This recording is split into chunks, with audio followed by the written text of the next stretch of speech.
இயேசுவை நேசிக்கிறவர்களே, நீங்கள் புகைப்பிடிப்பவராக, போதை பழக்கத்திற்கு உட்பட்டவராக இருந்தால் உங்கள் உடலில் இருக்கிற உயிருக்கு கேடு விளைவிக்கிறது.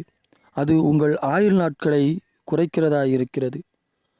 இது என்ன செய்யும் என்றால், உங்கள் மனைவிகளோடு, உங்கள் பிள்ளைகளோடு நீங்கள் இருக்க வேண்டிய நேரத்தை குறைக்கும்.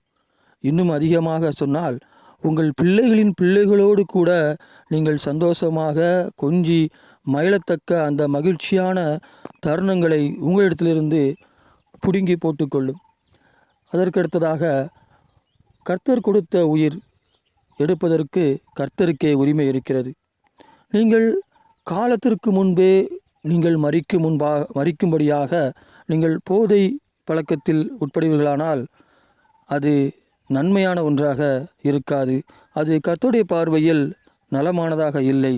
ஏனெனில் நீங்கள் உங்களை நீங்களே தற்கொலை செய்து கொள்கிறதாக அதற்கு அர்த்தம் வருகிறது. அதற்கடுத்ததாக, நீங்கள் அந்த பழக்கத்திற்கு நீங்கள் அடிமையாகிற பொழுது, நீங்கள் பிசாசானவன் கர்த்தரிடத்தில் சொல்லுவான், நான் இல்லாமல் அவனால் இருக்க முடியாது, என்னை அவன் நிச்சயமாக தேடுவான், நான் இல்லை என்றால் அவனால் அது இயங்க முடியாது. கர்த்தரிடத்தில் இவ்விதமாக அவன் சொல்கிறவனாக இருக்கிறான். அதற்கடுத்ததாக, நீங்கள் அதற்கு அடிமைப்பட்டு இருக்கிறீர்கள். நீங்கள் கர்த்தராகிய இயேசு கிறிஸ்துவுக்கே அன்றி வேறு ஒருவருக்கும் அடிமைப்பட்டவர்களாக இருக்கக்கூடாது. அடிமைப்படுத்தியவன் என்னென்ன சொல்கிறானோ அப்படியே செய்வான்.